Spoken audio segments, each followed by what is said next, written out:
Bienvenidos y bienvenidas a Esto no es un podcast NBA, el programa de los que pasan en los lunes al sol. Mi nombre es Sergio Rabinal y me acompaña, como siempre, Javier R. Rodríguez. ¿Cómo estás, Javi? ¿Con ganas de vivir este apasionante momento que es la temporada de traspasos hasta que llega el trade deadline? Muy emocionado, la verdad, es mi momento favorito del año. Antes de nada, me gustaría disculparme con nuestra audiencia. Por favor. Que no te iba a decir, tengo que avisarle que lo quiero hacer esto, pero bueno, que ten por culo. Perdón, estaba grabando estos días en la cocina, básicamente, porque me apetecía fumar. Y eso estaba dañando la calidad del podcast. Así que ahora ya estoy grabando desde mi puesto de trabajo. Espero que se escuche bien. Y si no, pues aquí lo estoy grabando también en local. Así que debería escucharse bien. Y para los que no lo estéis viendo, Javi, a pesar de que iba a la cocina para fumar, Javi está fumando en el podcast. Este es un podcast para mayores de 18 solo en años. casa. Ah, bueno, no está la Jabru. Claro. Bueno, volviendo sobre el tema de hoy, que es el que nos va a ocupar, hoy vamos a hablar sobre los traspasos. Y lo que te decía, ¿qué es lo que más te gusta y qué es lo que menos te gusta de este mes y medio, entre enero y febrero, que es el periodo larguísimo que llega hasta el trade deadline, donde parece que vayamos a ver un traspaso entre Peyton Pritchard por Joel Embiid? Mira, pues empiezo por ahí. De hecho, voy a empezar con lo que menos me gusta, que básicamente es ver a los aficionados, concretamente de los Lakers, haciendo fotomontajes con todas las camisetas, con todos los jugadores, con la camiseta de su equipo y sobre todo proponiendo trades absurdos que no haría nadie en su vida. Porque te lo juro que me siento insultado. Estoy haciendo scroll down por Twitter, viendo pues las mierdas que me vayan saliendo y de repente simplemente ver, yo qué sé, a Karl Anthony Towns con la camiseta de los Lakers y han ofrecido a cambio 2 entradas para Taylor Swift y un perro que pasa por delante del pabellón. Y es que me siento engañado. Digo, ¿por qué perdí un segundo en mi vida en ver esto? Sí. Supongo que porque te parece que Karl Anthony Towns es poco por 2 entradas para ver a Taylor Swift. Claro, es que son 2 entradas para Taylor Swift. No, pero fuera de cachondeo, es que llevan siendo tantos años de estas mierdas que es como que siento que me han robado aunque sea un segundo de mi tiempo. No me gusta. Y a mí lo que me pasa es que con el tiempo como que se te hace la piel más dura a la hora de discernir lo que es un traspaso, incluso aunque lo ponga citado Woj o quiero decir que lo reporten ellos, dices, esto es humo y viene de aquí o viene de allá. No me lo creo. Como cuando salió de Pascal Siakam a los Pacers decías, joder, es una oferta muy firme como para que esto no se acabe convirtiendo. Y la verdad es que este episodio ha venido muy bien. Yo estoy esperando a ver si también me hacen a mí un diseño con la camiseta de los Lakers ahora que estamos en el trade deadline. Sí. Así que bueno, para este decimocuarto... Ramona. Sí. Hombre, Ramona sí es bien. Estás confundiendo Ramona con Jenny Bass. No, estoy diciendo Ramona porque tú eres periodista. Hasta donde yo sé, tú vale. Jugador de baloncesto profesional al menos no eres. No, la verdad es que la última vez que jugué a baloncesto me comí el suelo, así que no pinta bien. Pero bueno, la oferta es Ramona. Claro, y evidentemente habrá que aceptarla. Así que para este 14º episodio de Esto no es un podcast NBA, ponemos el foco en los traspasos, pero tomando cierta distancia de ellos, no como algo divertido o un espectáculo, sino como la última etapa de la despersonalización de los jugadores. Arrancamos. I mean, listen, we talking about practice. Not a game. We talking about practice. Did you call bank? I call game. They do have a timeout. Decide not to use it. Curry, way downtown. Bang! Oh, what a shot from Curry! That happens. Rockets misses the technical foul on Rasheed Wallace. He's gone. Chasing that farewell tour. They ever run you like that? Is that a trick question? You tell me. They gave up Kwame Brown. First rounders. Kwame Brown is gone. The organization and everyone else in Boston, you guys will have me back. I plan on re-signing here next year. Oh! Cuando uno se pone a mirar el CBA, el código de las normas que rige la NBA, apreciará que a la hora de abordar los traspasos no se menciona a la persona o personas que participan en la operación. El término utilizado es uno tremendamente frío, deshumanizante, falto de consideración. A player contract, es decir, el contrato de un jugador. En un traspaso NBA no se intercambian personas por personas, sino contratos por contratos, como quien cambia un crono de Ronaldinho por uno de Everton, Zapater y Pavón. para alcanzar el valor del primero, para que nos entendamos. En los últimos años, fruto de las redes sociales y la inmediatez de los medios, la atención por los rumores de traspaso ha aumentado enormemente. Tanto que entre enero y febrero lo que sucede en la cancha yo te diría que es hasta incluso secundario. Todo se ve a través de la óptica del trade deadline y no hay nada más allá que cope las noticias. Javi, cuando se publique esto quedarán 2 semanas y media hasta que llegue el trade deadline, se acabe el periodo de traspasos. Tú que llevas más tiempo en esto de la NBA, al menos de manera consciente, te quiero preguntar, para abrir ya y empezamos con los temas. ¿Cómo ha cambiado este tramo de enero a febrero de la temporada de cuando tú empezaste a seguir la NBA de manera más regular a la actualidad en la que es un show, un drama completamente diferente al resto del año? Encima es que yo empecé en la mili, porque nosotros abrimos el despacho, si no me equivoco, en julio de... ¿Te tocó en Melilla o te tocó en un Valladolid? Me tocó en el Riz casi, porque yo digo... Claro, espera, tú la mili no la has hecho, ¿verdad? Eres gilipollas, tío.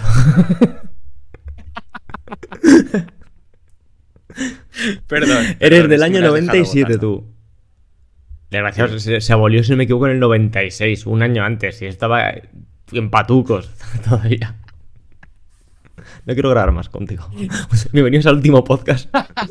No es la primera persona que me dice eso esta última semana. Que lo que te decía, yo empecé con una mili fuerte porque nosotros abrimos el despacho en julio de 2014 y ese mismo diciembre Danny Ainge firmó, si no me equivoco, un total de, vamos, desde septiembre sí. hasta el mes de febrero, firmó un total de 14 traspasos, si no me equivoco. Pasaron por la plantilla de los Celtics 27 Fue jugadores. Una barbaridad. Con lo cual... Fue una auténtica barbaridad este año. Yo lo recuerdo perfectamente que era la época de Twitter en la que te has dado cuenta y ya te ha traspasado Danny Ainge por una segunda ronda. Exacto. Que fue donde nació el meme. Sí. Ahí nació el primer meme, el de Trader Danny, que luego se convirtió en todo lo contrario en el meme de Danny Ainge es incapaz de cerrar un traspaso y hemos estado muy cerca de fichar a no sé qué jugador. Y claro, por eso cuando estaba preparando el podcast contigo, esta semana tenía yo la sensación de que había menos traspasos en los últimos años. Mira. A lo cual le he echado un ojo y es cierto que hay menos traspasos en los últimos años. Ahora, si no me equivoco, la media está en 5 traspasos al año, contando el año desde prácticamente el draft hasta ahora el mes de febrero, y son una media de 5 traspasos por equipo. Mirando un poquitillo las causas de todo esto, creo que hay una que es muy evidente y es la entrada del play-in, porque es justo cuando se produce el bajón. Hemos pasado de que la mitad de los equipos, y esto está dicho por muchos ejecutivos, llegaba al mes de enero, ves que no tienes opciones de... no te voy a decir ya de ganar, de entrar en playoff, y desmantelaban la plantilla entera. Y desde la entrada del play-in, estos que antes seguramente eran, pues igual están disputándose 20 equipos el entrar en playoff, más o menos por temporada. Ahora estamos que salvo 2 o 3 por conferencia, todos tienen opciones reales de entrar. Y les hace hacer ese push. Y además, es que incluso, vamos a poner suponiendo que X equipo está en ese borde de tanqueo play-in, puede incluso traspasar a su estrella y seguir en la contienda. Es decir, ahora me imagino bueno, el mejor ejemplo, los Raptors, que están, que si subo, que si bajo. Se han quitado a Oye Anunoby, se han quitado a Pascal Siakam y te ganan 3 partidos tontos y entran en play-in. Sí, porque... sin necesidad de meterse en tanques. No, es que literalmente antes... Esto es una cosa que tenemos que tener muy presente. Esto es un negocio y claro, los equipos en enero saben si van... o antes, me refiero antes de entrar en playoff, saber más o menos las opciones que tienen reales de playoff. Entrar en playoff, aparte del éxito deportivo que supone mucho dinero.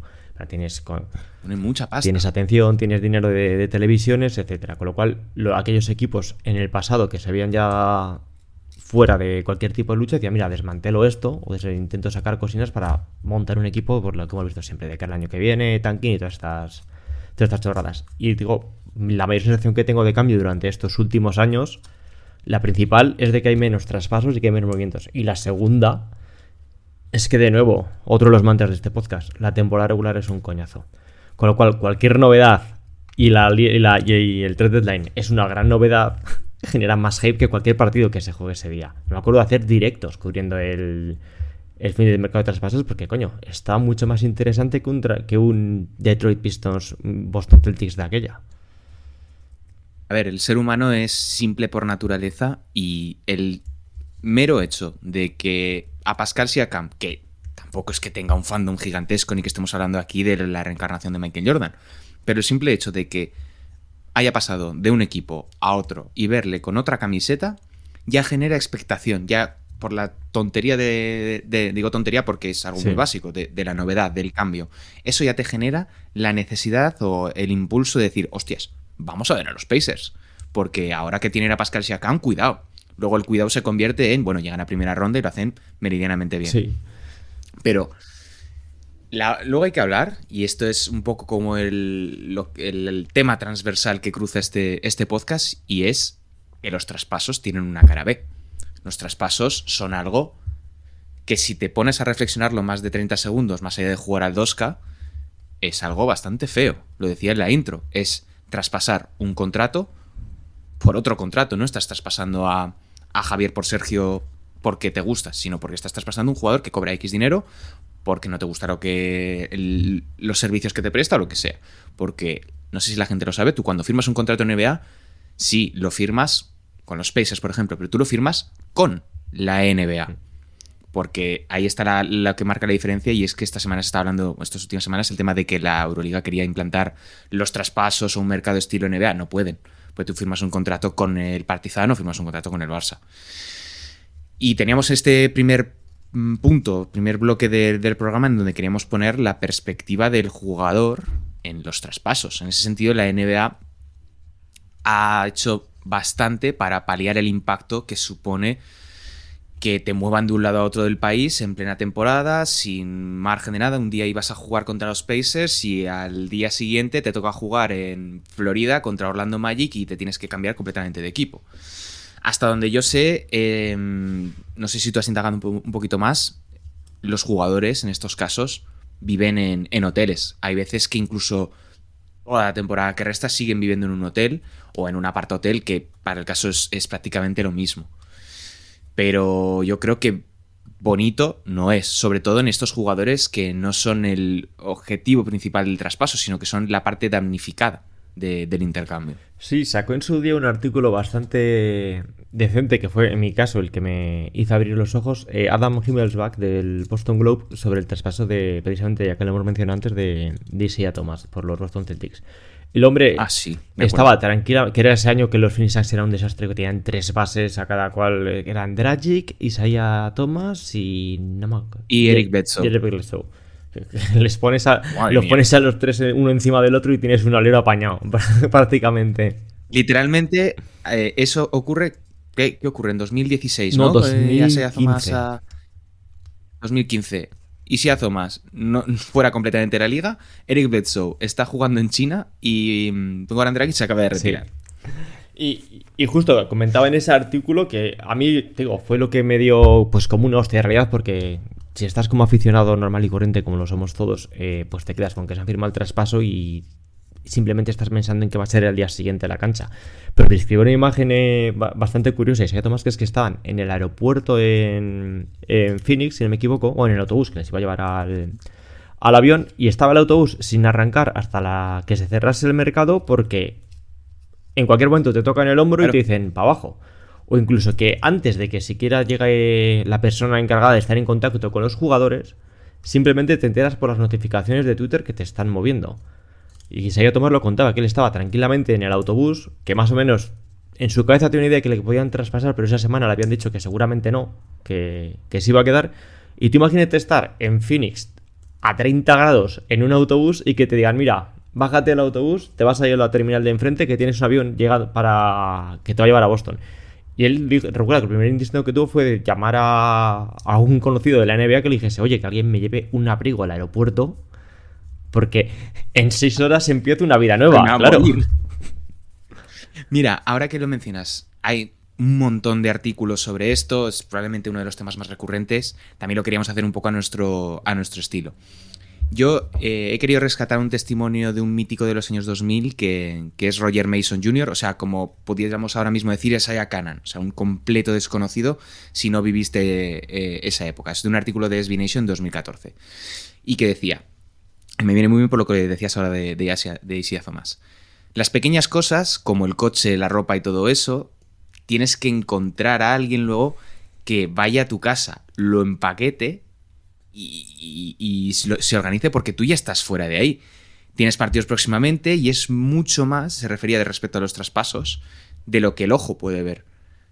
Y también me gusta mucho una frase que dejó Marcin Gortat hace ya un montón de tiempo, que refleja la otra cara de los cuando traspasan un Kevin Durant, cuando traspasan un James Harden, y estás realmente perdido. No sabes nada sobre tu futuro. Y es que esa es la realidad, o sea, es decir, me gusta mucho el ejemplo del abrigo de Isaiah Thomas porque cambia de un segundo a otro tu vida, las relaciones que tenías en ese vestuario, incluso con los aficionados, o si tenías cierto tipo de adscripción o de sentimientos, es un golpe brutal. O sea, yo recuerdo perfectamente el momento en el que traspasan a Harrison Barnes de los Mavs a los Kings, que el tipo está en pleno partido. O sea, es como diría Jorge Bustos, distópico. Orwelliano. Orwelliano. Ya has mencionado las cosas que menos le importa a una persona, porque a fin de cuentas es trabajo. Luego tienes... Claro, que al final luego ellos se acaban justificando y dices, bueno, es curro, tal... odio la frase de esto es un negocio. Pero lo es. Yo creo que realmente al jugador luego lo que mencionan más a menudo, y si te pones su papel, lo que sería realmente una putada del 13 es toda tu familia. Sobre todo si tienes hijos, pues sácalos del colegio a mitad del curso o no, o decides si vas a estar durante meses. Igual tienen el traspaso en febrero. Si eres, por ejemplo, un Pau Gasol que te traspasan los Lakers, si vas a estar jugando hasta julio, que decides estar 6 meses alejado de tu entorno, familia, lo más cercano, o decides ir, por el contrario, sacar a un chaval de 6 años, 8, 10, 12, los que tenga de lo que ha sido su núcleo familiar. Son decisiones que, de nuevo, como se dice la frase asquerosa, van en el sueldo, pero a las que no tenemos que enfrentarnos en nuestro día a día. Y de nuevo, el equipo se encarga de las cosas grandes, o los agentes se encargan de las cosas grandes. Mira, seguro no te preocupes, dirígete a este hotel, ya está la reserva a tu nombre, pero cambia de colegio, ponte a buscar casa porque no vas a querer vivir en hotel durante 6 meses. Algunos sí, pero lo normal no suele ser eso. Y luego las cosas básicas. Píllate un abrigo, unas botas. Estar jugando en Postorna, tienes que irte a Milwaukee, pero tienes que irte a Phoenix, comprarte unas playeras. Son cosas absurdas, pero que tienes que estar ahí para verlas.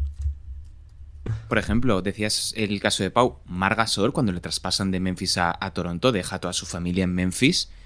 Porque claro, no es solamente cambiar de equipo, es cambiar de país en el caso de Marc. Cambiar completamente toda tu vida. Cuando llevas, en su caso creo que eran ya 12 o 13 años en Memphis, los críos ya eran de allí. O sea, ya es un cambio aún más bestia. Que sí, que luego acaban ganando en anillo y todo lo que quieras. Y que lo tienen fácil porque lo que para mí es una putada en plan de ahora sácate la green card, el visado, no para ti, que tienes el reconocimiento este deportista de élite y te la dan easy. Pero ponte a buscarlo para tu familia, que tengan que venir. Luego encima suelen estar acompañados de, que esto ya es un problema de ellos, pero también está ahí, mueve a todo el séquito que te acompaña. Claro, es que el padre, la tía, la abuela, el vecino, el no sé qué. Claro, tienes que tener lo que se llama, lo que dices, el entourage, que son los que se encargan de empaquetar toda tu vida y mandarla o cogerse el coche y recorrerse en medio de Estados Unidos para plantarse en la ciudad de turno. Que de nuevo, los LeBrons, los Kevin Durant y estos no tienen ese problema. Porque levantan el teléfono y ya está. Y habrá hostias para encargarse de ese trabajo. Pero los Jordan Nwora, los Kira Lewis, que ahora se han traspasado, que son jugadores absolutamente random, jugadores de fondo de armario, prácticamente tienen que tirar de favores como el típico momento de óyeme mudo, ven a echarme una mano a mover este sofá. Sí, bueno, es que si pasó ya cuando la pandemia, y eso que lleva meses ya viviendo allí, que Grant Williams se va a vivir con Kemba Walker por no estar metido en un hotel, y de nuevo, ya hacía meses que estaba en Boston. Si te lo dicen de la noche a la mañana, como de nuevo, estás en un autobús y te dicen, oye, o en mitad de un partido, oye, pues mira, todo lo que es tu vida hasta ahora, olvídate de ella que acaba de empezar, punto cero. Y es mercantilismo puro y duro. Sí, además en el guión ya teníamos el segundo punto, que es, tú lo has resumido diciendo, todo deportista es mercancía, ya sea por dinero o por otros jugadores, el deporte del trueque. Desarrollame un poco esto del tema del deporte del trueque. Es que me hace mucha gracia porque cuando se habla de No puedo volver a los teodositas del pasado podcast, pero cuando se hablan del deporte americano es que te tratan como mercancías, que te envuelven en un paquete y te mandan para ahí. Digo, sí, efectivamente, es lo que hacen. En Europa te venden por dinero. Es... Claro, o sea, en Europa te ponen precio como si fueses una vaca. Claro, es decir, está mal que te metan en un paquete y te manden para casa, pero bueno, un mercado de esclavos en el que te ponen un precio en la espalda y te dicen vete para otro lado, es que es, lo siento, te estás partiendo el culo, pero lo siento, es así, te ponen un precio en la espalda y muévete. Cierto es que muy difícil es que te muevan si no quieres ir a ese destino porque tienes más facilidades para presionar. Pero también es cierto... Porque los contratos son más Correcto. cortos. Pero también es cierto que la NBA ya estamos entrando en una época en la que Eric Bledsoe puede poner un tuit de yo no quiero estar aquí y forzar tu salida. Pero a fin de cuentas es lo que poníamos en el guión. Es una liga de trueque. Porque ni siquiera hemos llegado a desarrollar el dinero. Es trueque puro y duro. Tú envuelves 3 jugadores con los famosos picks que lo hacen todo posible por otra cosa que te parece mejor y a cambiarlo. Te doy esta gallina por 2 ovejas. ¿Te parece bien? Sí. Fetichismo de la mercancía. Esto que dices me sirve para hilarlo con el tema del mercantilismo. Y si en el podcast pasado que estábamos hablando de los picks, del draft, del valor de cambio de un jugador y el valor del valor puro de que pueda tener algo, estos traspasos ejercen un efecto en los jugadores como un velo de realidad. Me vas a permitir aquí tirar de un poquito, no sé si panenquita o académico. Por vocabulario, ¿vale? Has pasado de Jorge Bustos a Javois. Ya cuando quieras parar aquí de inventar... Hoy no. Tronco, cuando quieras parar de inventar, ya pues paramos. Yo a ti no te he insultado, ¿vale? Ya, si quieres acabar ya como Paco Umbral y a tomar por culo el podcast. Es que iba a poner encima de la mesa el mito de la caverna, tío. Oh, precioso. Iba a desarrollarlo un poquito, pero ya esto es roto completamente He roto el momentum, perdón. Sí, tranquilo, bueno. Pongamos que los jugadores viven, un jugador que nunca ha sido traspasado, vamos a poner alguien que... Ya Morant, que nunca ha sido traspasado de su equipo, es el primer nombre que me ha venido, alguien que es importante de su equipo y no ha sido traspasado. Bueno, todo el mundo ve las sombras reflejadas dentro de la cueva, que sería, se producen traspasos. Todo el mundo sabe que son unas cosas que están ahí, en este caso serían pues bueno, los rumores o los propios traspasos del pasado. Pero conforme avanzan en la propia caverna, ven que simplemente son unas velas. Y así, hasta que llegan a la superficie y descubren el mundo exterior, que sería te traspasan. Y descubres que hay un páramo gigante en el que nada es verdad, nada es seguro, y donde te pueden cambiar mañana por alguien que está ahora mismo cursando segundo de la ESO en un instituto de Serbia, porque dicen que su draft este año sí va a ser tremendo. Mira, como ya me conoces un poco, sabes perfectamente que te puedo decir, mañana hago algo, te paso algo y no lo voy a pasar hasta que no se me ocurra hacerlo, porque yo vivo de la inspiración divina. Y el otro día, justo cuando te pasé el guión del programa, fue básicamente porque estaba haciendo un artículo sobre un software de gestión de activos, y fue cuando se me encendió la mía. Dije, claro, es que tú escuchas hablar a un general manager o a un propietario, sobre todo un general manager, y los jugadores no son jugadores, son activos de la franquicia. Y las rondas son igualmente activos. Incluso tienes menos valor. Muchas veces, como llamamos entre podcasts de las rondas, son activos que cambias unos por otros. Valor de uso y valor de cambio. Eso es lo que podemos resumir que son los jugadores en la NBA. Ahora mismo. De nuevo, ahí tenemos la película de Moneyball para el que lo quiera ver claramente. Es que te puedes, a fin de cuentas, pasas de ser una persona a, como nos pasa a todas las personas en nuestro trabajo, que eres, a fin de cuentas, una celda de una hoja de Excel. Y tienes allí, básicamente, tu rendimiento, tu productividad y cualquier otra estadística estúpida que se ha inventado el de recursos humanos, que en este caso el de recursos humanos es el staff técnico. Es el que tiene el acceso al Excel. Mira, ¿recuerdas que Blake Griffin hubo un momento en el que decidió que iba a hacer stand-up comedy? Que el tío subía sus vídeos. Tenía cierta gracia, otras veces decías, bueno, no. Al tipo, yo creo que no tenía mucha carrera, pero tenía un poquito de labia. Y en 2017-2018 hizo un monólogo que quiero sacar aquí. Venía a decir algo así. Imagínate que tienes un gran trabajo en Los Ángeles. A la gente le gusta trabajar contigo y entonces te llama tu jefe un día cualquiera y te dice: hey tío, que ahora te vas a ir a vivir a Detroit. Más, es que es cambiar completamente tu vida, que estás haciéndolo bien y precisamente porque lo estás haciendo bien te vamos a mandar a Detroit. O casos como el de Al Horford, que básicamente la razón por la que le traspasan es porque está haciendo demasiado bien su trabajo y está impidiendo al equipo ganar. Imagínate que, vamos a poner un ejemplo, y es que alguien pueda estar a gusto viviendo en Oklahoma. Sé que es difícil, pero bueno, vamos a intentarlo. Tú estás a gusto allí y estás haciendo lo mejor posible tu trabajo, que es jugar al baloncesto, desarrollar talentos jóvenes, pero es que lo estás haciendo también que te mueven. O imagínate cuando tienes un lazo o un vínculo como en ese equipo. No quiero poner todos los ejemplos de los Celtics, pero oye, mira, os los apañáis. El caso de Marcus Smart este verano, o en su día el de Isaiah Thomas, son casos literalmente descorazonadores. Y estás jugando para una franquicia que te fuerza, miente, son unos incompetentes que coge la versión que quieras.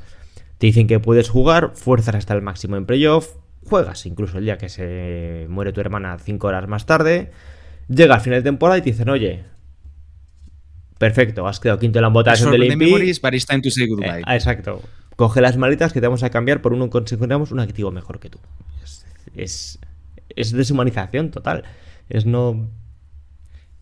Yo por eso, fíjate, con los años, o sea, además me hiciste hace un tiempo una analogía que si quieres volverla a poner encima de la mesa me sigue haciendo gracia respecto de lo que es mi trabajo cuando llega esta época de traspasos.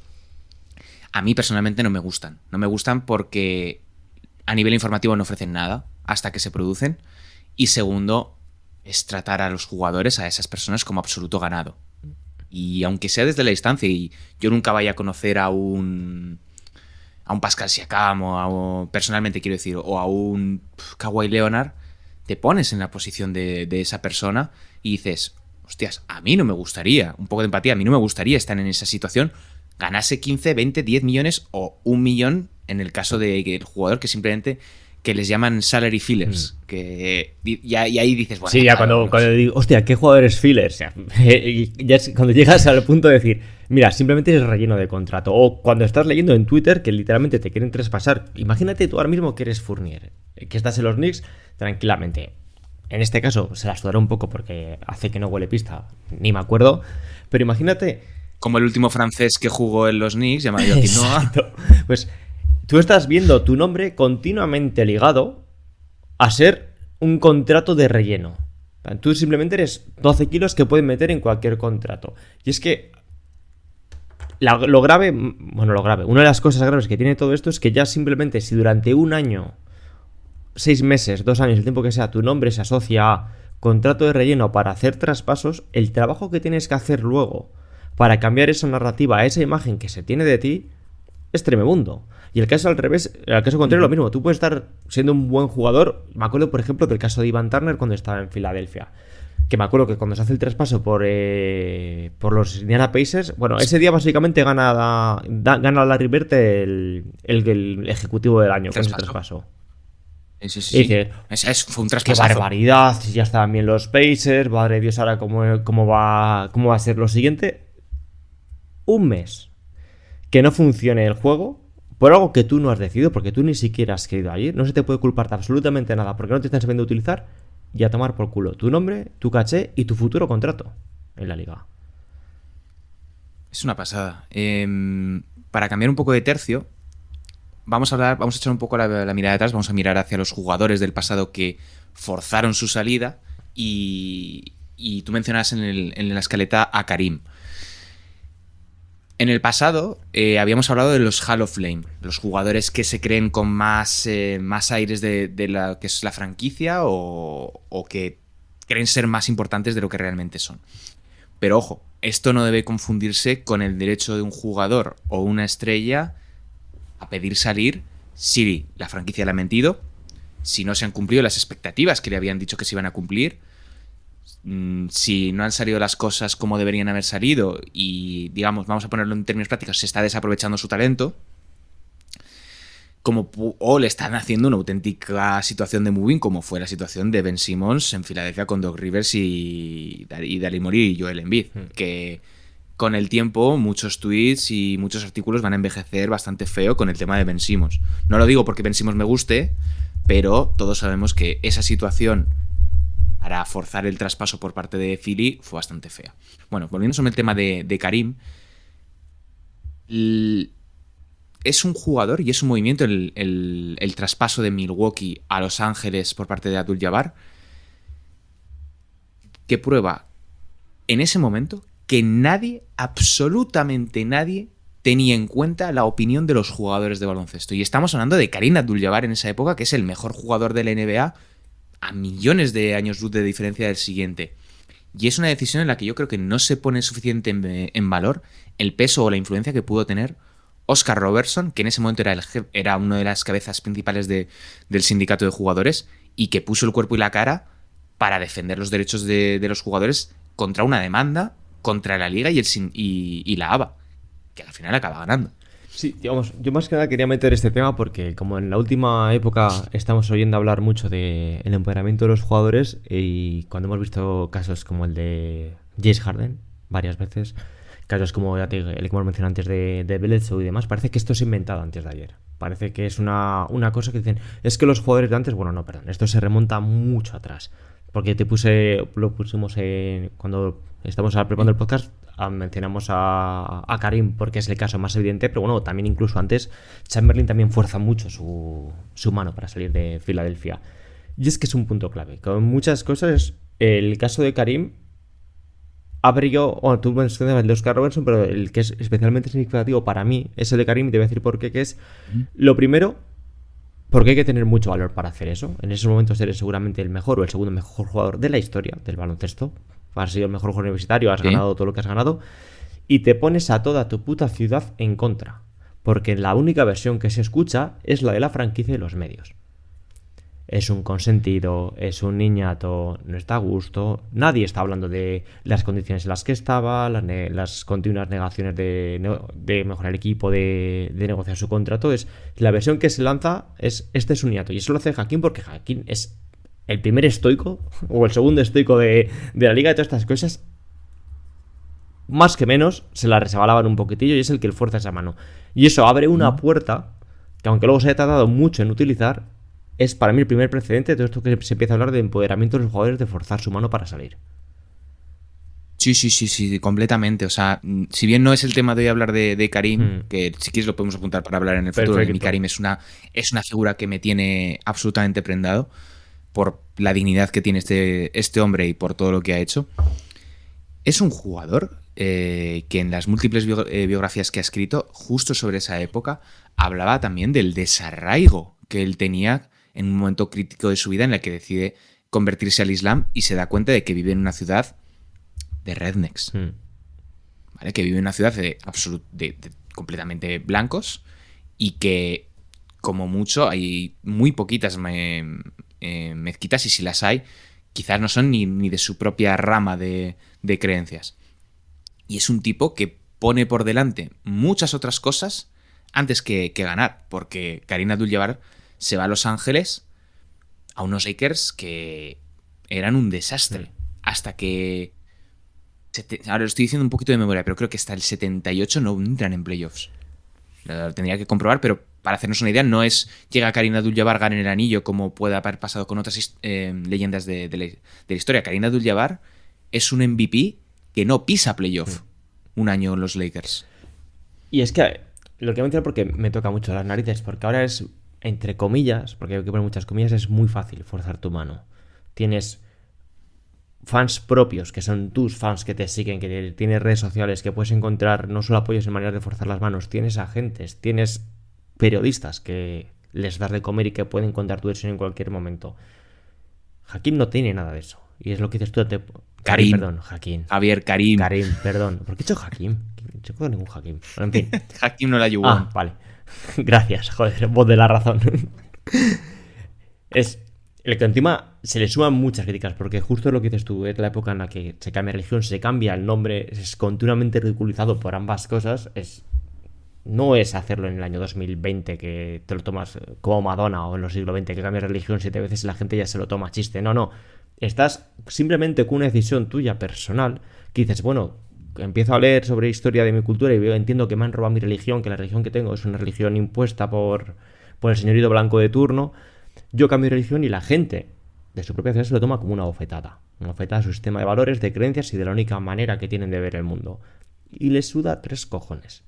Y pide el traspaso a los Lakers. Bueno, pide el traspaso. Acaban los Lakers porque todo el mundo acaba en los Lakers cuando pide un traspaso. Es como una especie de agujero negro gravitacional en el que todo acaba allí. Y no entra en playoff, pero él en toda su biografía le ha dicho que pasar de Milwaukee a pasar a Los Ángeles, aun tratándose de la década de los 70, a nivel personal es un salto. Me compararás. O sea, simplemente a nivel... No vamos a entrar a analizar esto, pero simplemente climáticamente. ¿Quién fue que dijo hace poco? Ya es un cambio... Que Milwaukee, no creo que jugador de baloncesto fue, que dijo que Milwaukee le parecía la ciudad más segregada de toda la NBA. Ostras, eso lo he leído. Hace Lo he leído. Y además medio. recuerdo leer la biografía de Kieron Butler, que se la recomiendo a todo el mundo, solamente está en inglés, que él es de Racine, que es como una ciudad que está entre Milwaukee y Chicago, que ya si Milwaukee está muy cerca de Chicago, pues imagínate que habla bastante sobre esto. Bueno, por volver un poco sobre el tema de traspasos. No, sí, a mí me encanta este tema. Muchas veces hablamos de traspasos, pero no entendemos la complejidad que hay detrás a nivel burocrático. Yo he encontrado un artículo escrito en 2008 por Mike Zarren. Adiós. Por Mike Zarren, fíjate hasta dónde llega la búsqueda en este podcast, que explicaba perfectamente, paso por paso, cuáles son los procedimientos en un traspaso. Voy a ir un poquito sintetizando bastante, ¿vale? El primero, como ya os podéis imaginar, es hacer los cálculos salariales. Es decir, que si yo envío 20, yo reciba 20 y que sea posible a nivel del salary cap. El segundo es el intercambio de información médica. Acuérdate cuántos traspasos se han venido abajo, como por ejemplo el de Malcolm Brogdon, porque han enviado un informe, han recibido otro informe y dicen, uy, aquí hay un problema bastante gordo. Tercero, y este me ha hecho bastante gracia, intercambio de información de los seguros. Porque cada equipo tiene un seguro antilesiones. Y al mismo tiempo, los jugadores tienen un seguro antilesiones que les paga cuando alguien sufre algo grave, ¿no? Un esguince de tobillo. Pero que ese seguro lo tienen que pagar las franquicias. Es decir, si yo ahora he pagado la mitad de este seguro de septiembre a enero, ¿quién se encarga de la parte proporcional de lo que resta? Si ya he pagado la póliza, ponte. Me gustaría saber cuántos traspasos se han venido abajo porque una de las partes no le ha salido de las narices pagarles el seguro antilesiones a la otra. Es que, no, o que te suba en el traspaso de Isaiah Thomas que mencioné antes a los Cleveland Cavaliers, los informes que le llega, vamos, el reconocimiento médico que le hacen los Cleveland Cavaliers a Isaiah Thomas no cuadra con lo que le han dicho desde Boston y Boston tiene que pagar una primera ronda mayores para que no se caiga ese traspaso. Y lo que cuentan los seguros es muy paradigmático porque de nuevo es turbocapitalismo lo que se vive en Estados Unidos. Y hace poco, hace igual 3 años, vi un documental sobre el drama de que como trabajador asalariado la empresa te firma un seguro de vida cuando te contrata, que es una práctica que se está extendiendo bastante en Europa. Como, bueno, tú lo sabes, tú tienes una hipoteca, tú has firmado con el banco un seguro. Y yo tengo un seguro de vida, lo tiene el banco. Si tú te mueres, el banco va a cobrar ese seguro para cubrir lo que no, seguramente no llegues tú. No, porque en mi caso somos 2 personas, tenemos 2 seguros diferentes de vida. Pero en Estados Unidos hay muchas empresas, porque salió, no me acuerdo, fue una empresa minera del centro de Estados Unidos, pues lo típico, hubo un derrumbamiento. Hostias. Y la empresa no solo es que no pagase a las familias, sino que encima estuvo ganando dinero porque tenían seguros de vida, porque de nuevo son activos de la empresa. Igual que un balón, el pabellón o cualquier otra cosa de la franquicia es un activo de la misma, el jugador es otro. Activos móviles, activos móviles. Bueno, sigo porque hay más partes, ¿vale? Hay un cuarto punto que es quién paga los bonus o la parte del salario que resta. La mayor parte de los jugadores cobran sus salarios, no sé si son cada mes o cada 2-3 meses, o dependiendo incluso hasta cada semana. Y acuérdate que pueden cobrarlo de golpe y luego cobrar muy poquito, como si te acuerdas fue Carmelo Anthony en los Knicks, que se lió hace mucho tiempo, que cobró como 60 millones de vez o 30 millones de vez y luego ya no tenía Kobe nada que Bryant cobrar. cobraba el 98% del contrato un solo día y el resto mensualmente, que es una cosa que se me quedó grabado en la cabeza y se me ha borrado. Claro, pero ¿qué pasa? Imagínate que se da esa situación de Kobe o de Carmelo. Tú mueves el contrato de los 40 millones que cobren, pero tú solamente estás moviendo la cifra. Pero es que ese señor tiene que seguir cobrando la parte proporcional. Y tú imagínate que, claro, ha cobrado ya el 98% y tú solamente le tienes que pagar pues $3.000, $4.000, el dinero que sea, en este tiempo. Claro, una franquicia se ha comido el 99% del salario del año y el otro solo tiene que asumir el 2%. Que ojo, que nos parece una tontería, pero balance de cuentas. Absoluto balance de cuentas de... Yo no voy a estar pagando... Yo no me he comido 40 y pico millones de dólares para este tío para tenerlo de septiembre a enero para que tú luego te lo lleves por $20,000 y ganes la NBA o lo que sea. Y es ahí de donde nace que la mayor parte de los jugadores cobren semana a semana. Que mucha gente se piensa que es una tradición, como por ejemplo pasa en el fútbol inglés, cuando se habla de un traspaso no se habla del salario bruto al año, se habla del dinero a la semana, porque es exactamente, en el caso del fútbol un poco distinto, pero es lo mismo. Es, yo mira, te pongo el contrato a la semana porque como no sé cómo te voy a mover, no voy a tener que andar añadiendo una dificultad extra a toda la negociación. Simplemente yo pago hasta este lunes y a partir del lunes que pague el siguiente. O si te corto los jueves, divido entre 7, multiplico por 4 y te pago hasta aquí y luego que se haga cargo el siguiente que venga detrás. Como se nota que somos expertos en Football Manager, Somos unos genios del Football Manager. Bueno, pues solamente después de todas estas cosas que he estado diciendo, se hace una llamada y se envía un fax o un email con toda la documentación a la NBA. Y la NBA tiene que decir, ok, está todo perfecto, este traspaso es viable dentro de los tiempos que se manejan o no.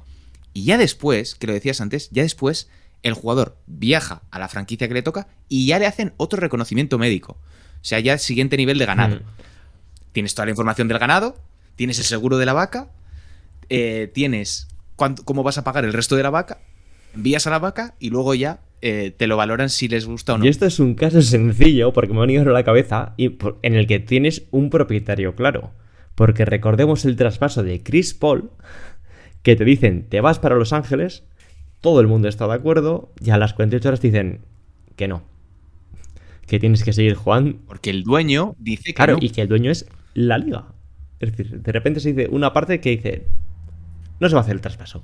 No se han puesto de acuerdo al final, así que todo lo que te has estado manteniendo estas 48 horas, todo lo contento que estabas porque ibas a jugar en un equipo de verdad, en una ciudad de verdad, y todas estas cosas, se cae en menos de 48 horas y te quedas como estabas anteriormente. Es ganado.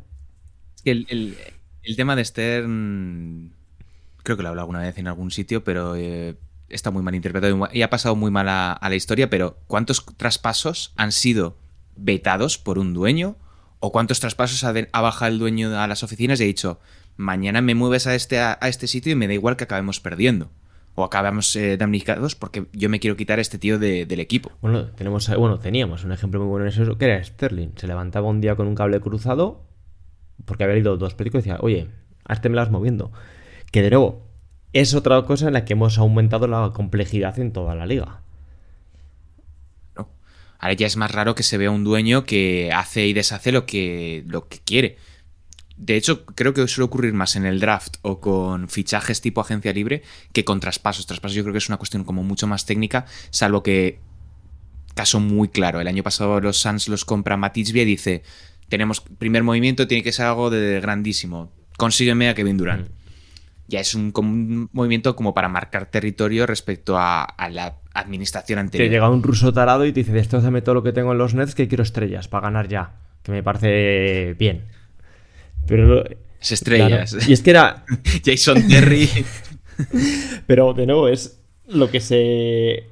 Otro reflejo de los tiempos en los que vimos, que es la profesionalización, tecnificación o la tecnocratización del baloncesto. Antes era un apretón de manos entre 2-3 personas, como mucho preguntaban al entrenador si les parecía bien.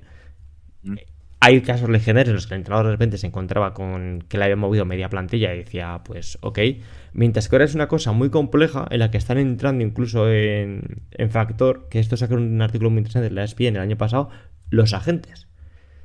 Que incluso antes de llamar al equipo, incluso antes de llegar al equipo, incluso antes de hacer el reconocimiento del equipo propio, dice, oye, de la agencia de jugadores que tienes, ¿cuál te hueles tú que está descontento? Porque yo me quiero librar de los que tú manejas.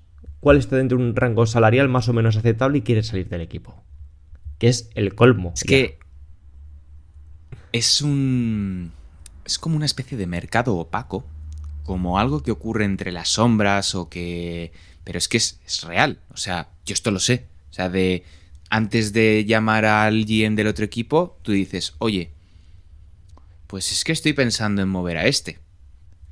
Y le dice, bueno, es que a mi cliente no le interesaría nada que fuese traspasado. Y dependiendo de la gente que sea, por ejemplo, la gente de Pascal Siakam no tiene el mismo poder de decisión, y digo de Pascal Siakam porque comprobé cuál era su agencia de representación, que la gente de Jalen Brunson. ¿Por qué? Por el simple hecho de que Jalen Brunson está, si no es la primera, en la segunda agencia de representación más grande de Estados Unidos en NBA, que es CAA, que es Creative... no recuerdo, Creative Athletes Talent, no sé, una cosa de estas, que es, bueno, los Knicks ahora mismo son CAA. Y ha habido muchísimo meme durante todos estos años con el tema de LeBron y Clutch, pero es que simplemente ha puesto de manifiesto algo que lleva ocurriendo toda la santa vida. Llevaba ocurriendo antes con David Falk, cuando llevaba Pat Ewing, Michael Jordan y todos estos.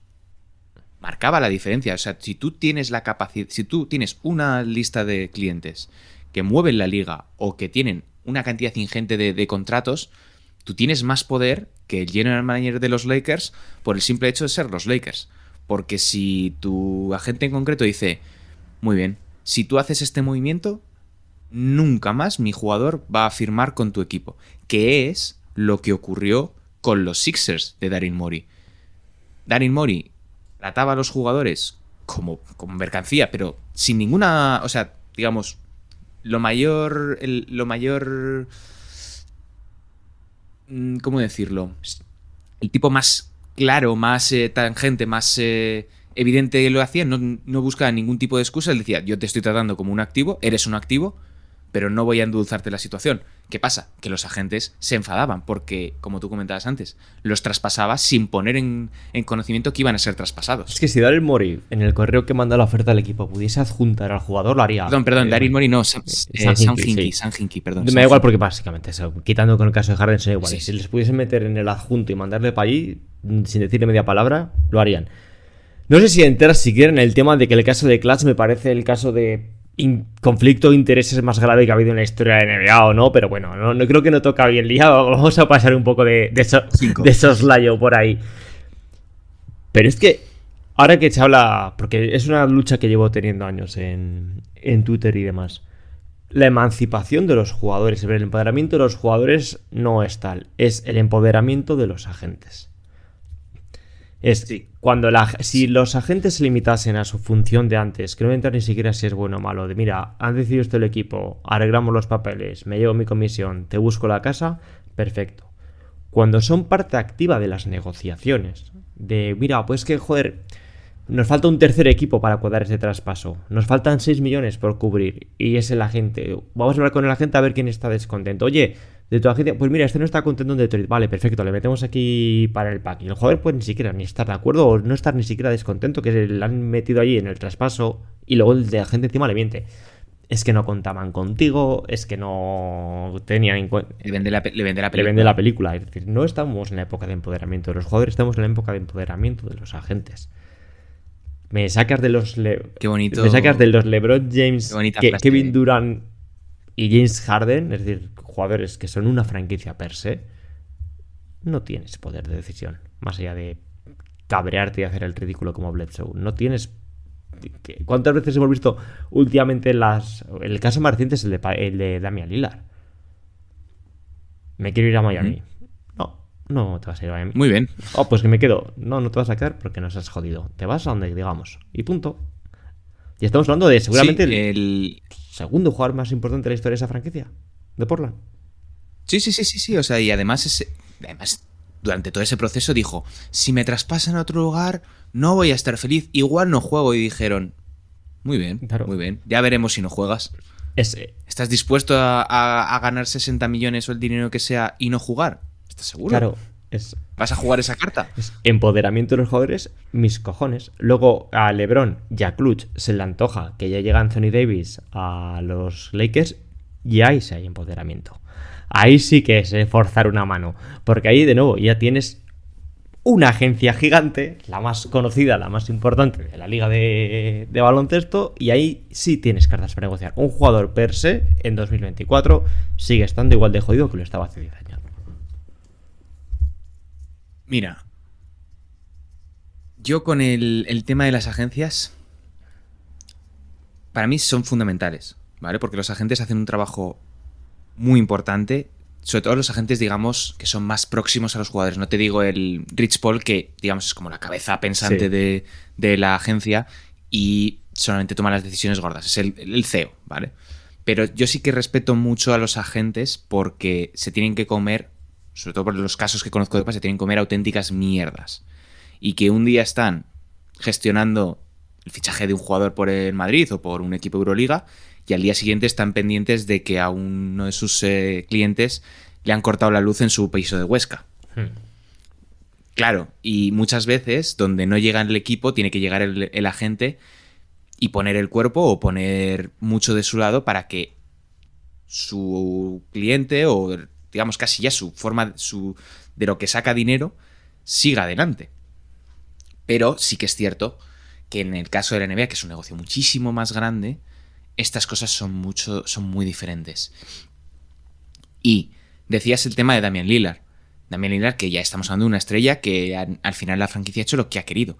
Pero acuérdate de los Jackson Hayes en los Pelicans, de Kay Jones en Charlotte Hornets, que nos hemos olvidado a principios de temporada la que le dio el amigo, o incluso otros tantos jugadores como Furkan Korkmaz en los Sixers, que lleva pidiendo salir casi desde que firmó el contrato porque el muchacho no sabe jugar, que ha pedido salir por activa y por pasiva. Por favor, sacadme de aquí. Peyton Pritchard lo pide en abril y se le renueva el contrato en octubre. Te la upas. Claro. O sea, luego está la realidad de muy bien. Me parece fantástico que quiera salir. Es el meme de los Simpsons, you are here, forever. Estás aquí de por vida. Sí. Pero también está esa situación.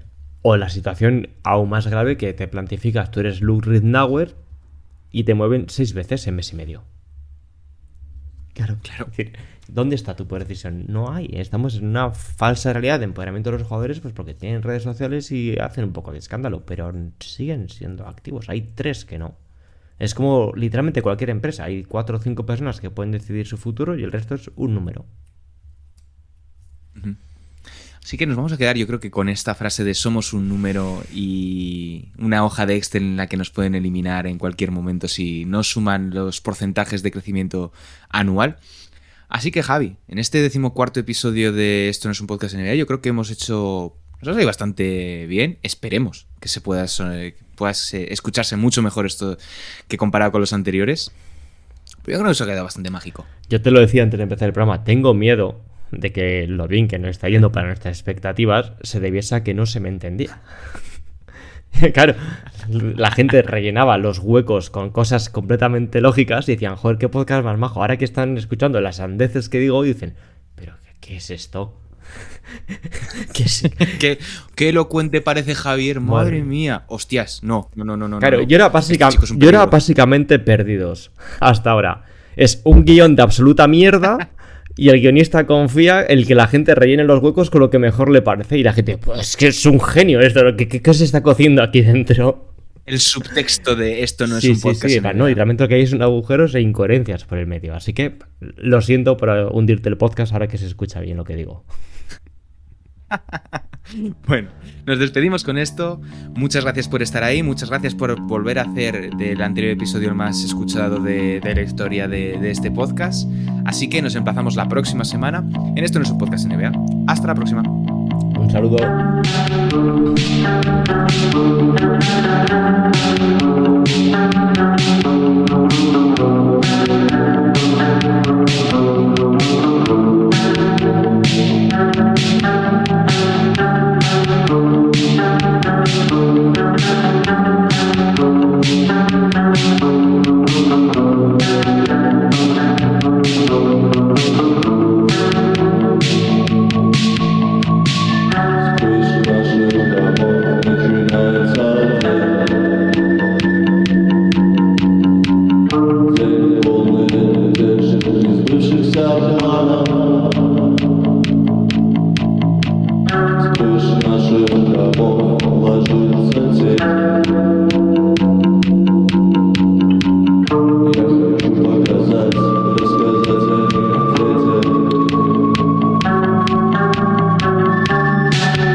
Nasze